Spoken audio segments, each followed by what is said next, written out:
উফ! আজকে এই লাইটিংগুলো দেখে তো আমার একদম মনে হচ্ছে যে আজ বাদে কাল ঈদ।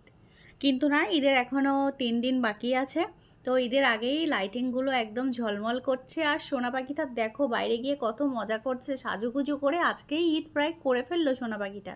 তো সোনা পাখিটা এখানে দেখো অনেক বেশি মজা করছে। বাইরে লাইটিং হয়েছে রাস্তাতে, সেগুলো দেখতে এসেছে। তো আজকের ব্লগটা আরও বেশি মজাদার হতে চলেছে। সব কিছু আজকে শেয়ার করব তোমাদের সঙ্গে। আজকে নতুন একটা রান্নার রেসিপি আমি তোমাদের সঙ্গে শেয়ার করতে চলেছি। তো আজকে কি রান্না করছি, কিভাবে দিনটা শুরু করছি, সব কিছুই আজকে ব্লগের মাধ্যমে তোমাদের সঙ্গে আমি শেয়ার করব। আজকে একদম একটা নতুন রেসিপি হতে চলেছে। তো কি রেসিপি হচ্ছে, কি কি লাগছে, সব কিছু তোমাদের সঙ্গে শেয়ার করব। তো এখানে তোমরা দেখতেই পাচ্ছ একটা আলু মাখা দিয়ে আমি একটা রেসিপি আজকে বানাচ্ছি। তো চলো বেশি দেরি না করে আজকে রেসিপিটা শুরু করা যাক। আর তো চারিদিকে একদম ঈদ ঈদ একটা আমেজ লেগেই আছে। ঈদের আগে আমি চেষ্টা করব তোমাদের সঙ্গে আরও কিছু ঈদ স্পেশাল কিছু মেনু শেয়ার করার জন্য, রেসিপি কিছু শেয়ার করার জন্য। তো গুড মর্নিং এভরিওয়ান, আশা করি তোমরা সবাই অনেক অনেক অনেক বেশি ভালো আছো। আমরা আল্লাহর ইচ্ছায় অনেক বেশি ভালো আছি। সকালে ঘুম থেকে উঠে সোনা পাখিটা এখন খাটে শুয়ে সাঁতার কাটছে। বাইরের ওয়েদারটা জাস্ট ওয়াও, একদম ঠান্ডা ঠান্ডা একটা ওয়েদার। তো আজকের রান্নার জন্য আমি এখানে নিয়ে নিয়েছি আলু আর ডিম, যেটা আমি সিদ্ধ করতে বসিয়ে দিয়েছি। আর এদিকে দেখো ভাতটা আমি বসিয়ে দিয়েছি। আর এখানে নিয়েছি পেঁয়াজ কুচি, টমেটো কুচি, লঙ্কা কুচি। তো এবার চলে যাবো আমি রান্নাতে যাওয়ার জন্য সর্বপ্রথম আমি এইখানে দেখো ডিমগুলো ভালো করে লাল লাল করে ভাজা করে নিচ্ছি। ডিমগুলো ভাজা হয়ে গেলে ডিমগুলো তুলে নেব আমি। তো এখানে আমি ডিম সেদ্ধটা আলাদা করে নিচ্ছি। এটা তোমরা দিতেও পারো রান্নাতে, কিংবা নাও দিতে পারো। তো এইখানে দেখো আমি পেঁয়াজ কুচিটা দিয়ে দিলাম তেলের মধ্যে। আর আজকে রান্নার রেসিপিটার নাম হচ্ছে আলু ঘাটি, যেটা আমাদের বাংলাদেশে অনেক একটা বিখ্যাত একটা রেসিপি। তো সেটাই আজকে আমি তোমাদের সঙ্গে শেয়ার করছি। এখানে দেখো আমি তেলের মধ্যে পেঁয়াজটা দিয়ে দিয়েছি, তারপরে এখানে আমি গরম মশলা, তেজপাতা সমস্ত দিয়ে দিলাম। দেওয়ার পর এখানে আমি টমেটোটা দিয়ে দিলাম। টমেটো দেওয়ার পর এবার দেখো আমি ভালো করে একটু নাড়াচাড়া করে নিচ্ছি। এর মধ্যে আমি অ্যাড করে দেবো এবার আমার সমস্ত গুঁড়ো মশলাগুলো।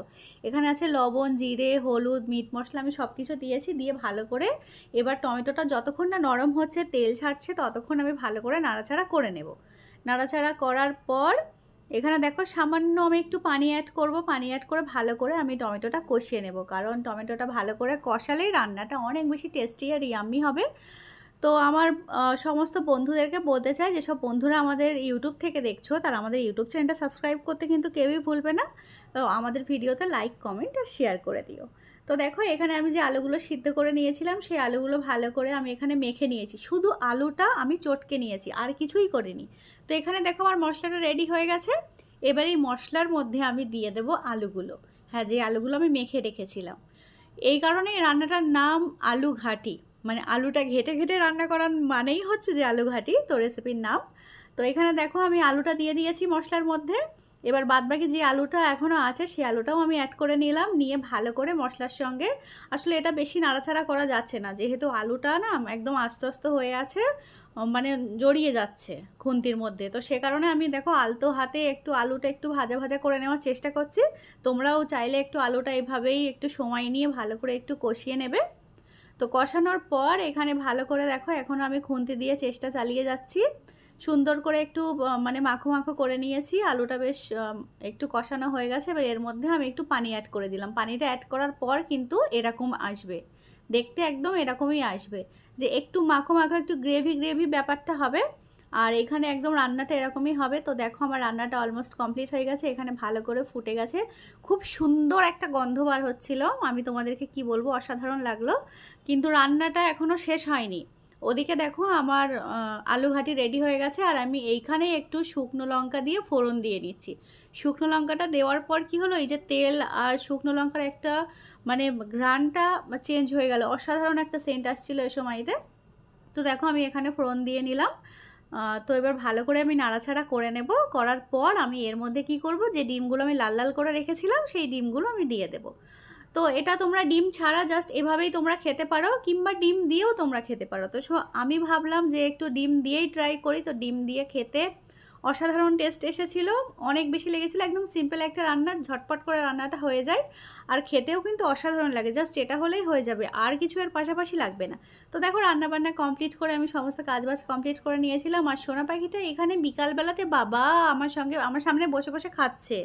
এটা হচ্ছে ইফতারের পর। তো সোনা পাখিটা আমি একটু বলছি, সোনা আমাকে একটু দাও বাবা, আমার সোনাকে একটু আদর করতে হলো। তারপর আমার সোনা পাখিটা আমার গালে আবার এসে একটু বাদে আমাকে আবার একটু পপকর্ন খেতে দিল। সোনা পাখি আমাকে বলছে মাম্মা আমাকে একটু সুন্দর করে সাজিয়ে দেবে, আজকে বাইরে লাইটিং হয়েছে, আমি দেখতে যেতে চাই, আমাকে একটু সাজুগুজু করিয়ে দাও। তো সোনা পাখি ঈদের আগে ঈদের ড্রেস পরে ফেলেছে, কারণ হচ্ছে সোনা পাখি আর সহ্য করতে পারছে না, বাইরে লাইটিং হয়েছে মানে সোনা পাখি ঈদ শুরু হয়ে গেছে। তো দেখো এখানে আমি সোনা পাখিকে সুন্দর করে সাজিয়ে গুছিয়ে দিয়েছি। আর সোনা পাখি তো নতুন ড্রেস পরে এখন ঈদ একটা ব্যাপার হয়ে গেছে বাইরেটা পুরো। তো সোনা পাখি এখানে বাইরেটা অনেক বেশি এনজয় করছে। আর সোনা পাখির খুশি দেখে আমারও অনেক বেশি মানে আনন্দ লাগছে।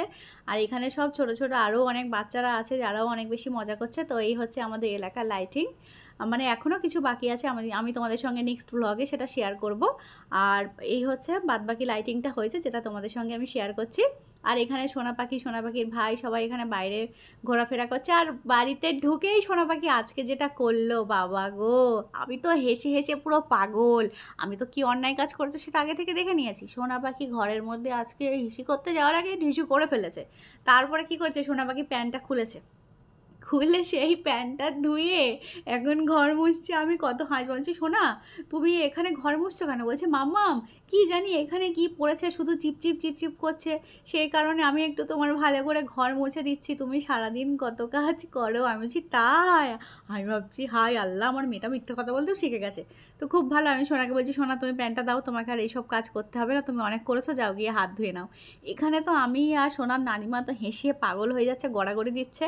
হ্যাঁ বলছি মেয়েটা তো মিথ্যে কথা বলতেও শিখে গেল, এত পাকা যে কবে হয়েছে আমি নিজেই ধারণা করতে পারছি না। তারপর দেখো এই হচ্ছে একটা আজব প্রাণী এখানে বসে আছে, কি জানি কীভাবে খাটে বসে বসে ব্রাশ করে, আমি তো এরকম কোনোদিনই করিনি ছোটোবেলাতে। এখানে খাটে বসে বসে ব্রাশ করছে, মানে জোর জবরদস্তি ব্রাশ। রাত্রে আজকে কি ল্যাদ লাগছে, ব্রাশ করতে ভালো লাগছে না, ব্রাশ কর। তো এখানে অনেক বলার পর এখন সোনা পাখি বক বক করছে আর ব্রাশ করছে। আজকে একদমই করার ইচ্ছা নেই, জোর করে ব্রাশ করানো হচ্ছে আজকে।